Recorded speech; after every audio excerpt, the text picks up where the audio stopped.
Welcome back everybody to my series of Taylor's series. Today we're going to be tackling the square root of x. And yes, the series is just as complicated as you'd expect. I don't have really much of an intro, just go watch my last video and we'll dive ahead into this. Let's first establish h of x. This is what we're going to be solving for today. Important to note that the square root of x is also written as the x to the 0.5 power, and that if you write g of x as x to the negative 0.5 power, then h of x is equal to x times g of x.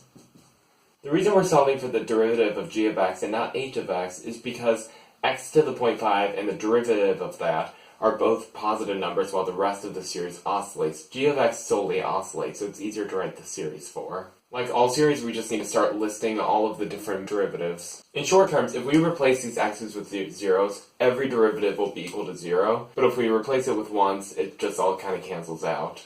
The next thing that we have to do is identify the pattern here. Let's look at the denominator, because this is slightly easier to identify. When writing Taylor's series, n is always going to be equal to the derivative number, and so we'll realize that the denominator is always 2 to the nth power.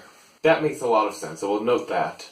Now we have to look at the numerators, and this pattern is slightly harder to see. So I want to write out all of the factors, and then it'll be pretty easy to understand. We'll notice that it's kind of like a factorial, except we're only multiplying the odd numbers, which is what my last video was just about. Using the equation that we set up, this should actually be rather easy to calculate. It's important to note that the top number is always twice the n value minus 1, where 7 is twice 4 minus 1, 5 is twice 3 minus 1. And in the last video, we notated this just by a question mark. The last thing is to notice that we have alternating signs here. And from here, it looks like we're good. Because we haven't defined what -1 question mark is, we're just going to leave this out for the moment being. So we're going to have 1 plus the summation. And we'll notice that it starts at 1 because we'll be starting with the first derivative. And Taylor series always go to infinity, and our pattern is such. Then we add in the alternating signs. And then we need to remember that every Taylor series has the x value to the nth power divided by n factorial. In this case, though, it's going to be x minus 1 because we're centered around the value 1. It's important to note here that because it's the same power, we can then distribute the minus 1 into that value. It becomes a negative x plus 1, which can also be written as 1 minus x. The last thing is to get rid of the question mark and write it in terms of factorials and powers as we did in the last video. We were able to figure out that it's equal to 2n factorial divided by n factorial times 2 to the nth power.